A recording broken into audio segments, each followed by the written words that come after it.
I'd like to talk to you a bit about setting up a proper linking structure. Essentially, what this means is you want to make sure that you take time that your site is properly interlinked. Well, how do you do that? Well, of course, one good thing is to have a sitemap and have this sitemap be accessible from the very first page on your site. So right on the front page of your site, you have a little link that says sitemap. I'm not usually worried about people finding it. I just want to make sure that the search engines see it. And as long as it's there, they should find it.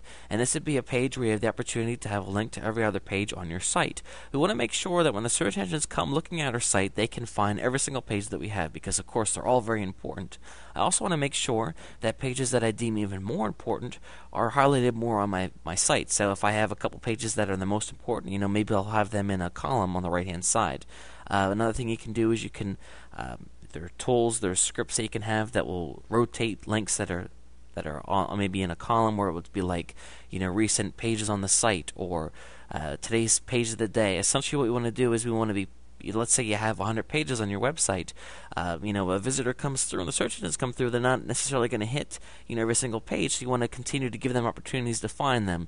If you're using a blog, there's a thing called the related post plugin that you can have that's automatically, when you write one post that's about one thing, it's going to look at your other posts, and if it finds one that's related, it's going to have that one appear there as well. So again, if you're running a page on about dog barking, and you have another page that's about that, at the end of that page has something like, you might also be interested in learning about this, and then have a link to, other related content on your site.